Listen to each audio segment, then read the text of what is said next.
Hello guys, welcome back to the channel. My name is Avinash और इस video में आज हम देखेंगे कि फ्री वाले टूल्स यूज़ करके आप अमेजोन केडीपी का बिजनेस कैसे चालू कर सकते हो। मैंने जितने भी टूल्स हैं उनको 4 कैटेगरीज में डिवाइड किया है। उसमें से पहली कैटेगरी है रिसर्च, दूसरी कैटेगरी है डिज़ाइन, तीसरी कैटेगरी है राइटिंग एंड फॉर्मेटिंग और चौथी कैटेगरी है प्रोडक्टिविटी। तो रिसर्च टूल्स कैटेगरी में अगर आपको अच्छी सी बुक बनानी है, प्रॉफिटेबल नीश आपको अगर सर्च करना है और अमेजोन केडीपी में कीवर्ड्स बहुत ज़्यादा मैटर करती है। उसके बाद अगर आपको मार्केट डिमांड देखना है तो ये सारी चीज़ें देखने के लिए मैंने 3 टूल्स निकाले हैं। उसमें से पहला वाला टूल है गूगल ट्रेंड्स। गूगल ट्रेंड्स पे आप इजीली देख सकते हैं कि अभी ट्रेंडिंग में क्या चल रहा है। अगर आपके माइंड में कौन सा भी अगर कुछ आ गया तो आपको इसमें जस्ट सर्च करना है और 5 ईयर्स का फिल्टर लगाना है। फॉर एग्जाम्पल मैंने डाला चैट जीपीटी, 5 साल का फिल्टर लगाया तो मैंने देखा कि उसका ग्राफ कंटिन्यूसली बढ़ रहा है। मतलब लोगों की डिमांड है अभी मार्केट में और लोगों को सीखना है चैट जीपीटी। तो मुझे एक टर्म मिला तो मैंने क्या किया, अमेजोन के ऊपर गया और उससे पहले मैंने एक टूल इंस्टॉल किया, AMZ सजेशन एक्सपांडर। ये एक क्रोम एक्सटेंशन है, वो आपको सजेशन देता है। फॉर एग्जांपल मैंने सर्च बार में डाला बोर्ड गेम्स, तो उसके रिलेटेड जितने भी कीवर्ड्स है वो आपको दिखाई देंगे। For example board games for kids, board games for families. इसमें से आपको कुछ कीवर्ड्स उठाने हैं और जब आप बुक क्रिएट करेंगे तो उस कीवर्ड्स में आपको डालने पड़ते हैं। उसके लिए ये जो बुक है, ये जो टूल है वो बहुत मैटर करेगा। तो तीसरा टूल है which is TS Amazon quick view. इसमें क्या आपको क्या पता चलता है, फॉर एग्जांपल इसमें आपको बुक की रैंक पता चलती है।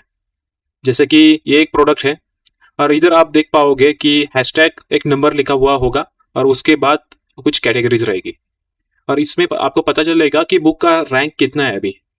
और we can say BSR, best seller rank. तो जितना आपके बुक का बेस्ट सेलर रैंक कम, उतना आपके बुक का सेल ज्यादा। ओके, तो इससे आपको पता चलेगा कि किस कैटेगरी में कितने बुक्स है और आपका बुक अच्छे से रैंक करने के लिए आपको बुक को किस कैटेगरी में डालना पड़ेगा। ये 3 टूल्स आपको कंसिडर करनी है और ये फ्री ऑफ कॉस्ट अवेलेबल है। उसके बाद दूसरी कैटेगरी है डिजाइन। तो इसमें मैंने 3 टूल्स कंसिडर करे हैं। उसमें से पहला है पिक्साब है। तो इसके ऊपर आपको बहुत सारी इमेजेस मिल जाएंगी। आप उसमें से कुछ विदाउट कॉपीराइटेड इमेजेस उठा सकते हो और यूज कर सकते हो। दूसरा टूल है कैनवा। वो कैनवा एक्चुअली कुछ फ्री फीचर्स भी प्रोवाइड करता है और कुछ पेड बेसिस के ऊपर भी है और इसका सब्सक्रिप्शन ज़्यादा भी नहीं है, 500 रुपीज पर मंथ है और इजीली आप 1 महीने में बुक क्रिएट कर सकते हो। तो ये बेयर में minimum amount you can invest in Canva. और उसके साथ और एक टूल आता है एफिनिटी करके। तो ये फ्री ऑफ कॉस्ट अवेलेबल है। बुक के इंटीरियर डिजाइन करने के लिए you may consider this tool. Then तीसरा है चैट जीपीटी। इसके ऊपर बहुत अच्छे से आप इमेजेस डिजाइन कर सकते हो और अभी उन्होंने इंट्रोड्यूस किया है new feature which is aspect ratio. जब आप एस्पेक्ट रेशियो सिलेक्ट करते हो तो इमेजेस का साइज प्रॉपर आता है। जितने भी आपके पास इमेजेस रहेंगी तो सबका साइज एक जैसा ही रहेगा।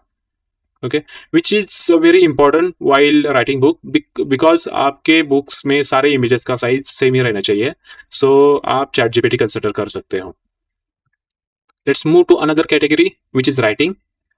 तो राइटिंग में मैंने फिर से 3 टूल कंसिडर कर रहे हैं। उसमें पहला है चैट जीपीटी। इसके ऊपर आप अच्छे से आउटलाइन डिजाइन कर सकते हो। Plus you may consider Perplexity as well. तो Perplexity will help you to like for research. आपको अच्छे से उधर से टॉपिक मिल सकते हैं और उसी का रेफरेंस लेके आप चैट जीपीटी में आउटलाइन क्रिएट कर सकते हो। दूसरा टूल आपको लगेगा विच इज गूगल डॉक्स। आपको जितना भी आपने रिसर्च किया है, आउटलाइन जनरेट करी है, उसको कॉपी पेस्ट और मेंटेन करने के लिए एक शीट लगेगी। तो you may prefer Google docs. उसके बाद है ग्रामरली। ग्रामरली में कुछ चीज़ें पेड है, कुछ फ्री है। पेड में एक अच्छा इसका फीचर है विच इज ह्यूमनाइजर। अगर आपने बुक राइटिंग के लिए अगर कुछ AI यूज़ किया है तो ह्यूमनाइजर का टूल यूज़ करके आप उसको लेस रोबोटिक कर सकते हो। Okay, so you may go for like pro version of Grammarly or else you may go with like a free version of it. इसके बाद लास्ट कैटेगरी है विच इज प्रोडक्टिविटी। इधर मैंने 2 टूल्स सजेस्ट करे हैं। इसमें से आप कौन सा भी एक यूज कर सकते हो। इसका बेनिफिट ये है कि आपका जितना भी वर्क रहेगा वो वेल ऑर्गेनाइज रहेगा। उसके बाद आप प्रॉपर प्लान कर सकते हो कि सपोज मैंने अभी रिसर्च किया, उसके बाद क्या, उसके बाद कीवर्ड रिसर्च करना है, उसके बाद मुझे आउटलाइन फॉर्मेटिंग करनी है, उसके बाद मुझे वेल स्ट्रक्चर मेंटेन करना है और मतलब पूरा बुक क्रिएट करना है, उसके बाद A+ कंटेंट बनाना है, उसके बाद मार्केटिंग। सो ये स्टेप बाय स्टेप आप पूरा फ्लो मेंटेन कर सकते हो by using this two tools. Okay, that's it for today's video. See you in the next video.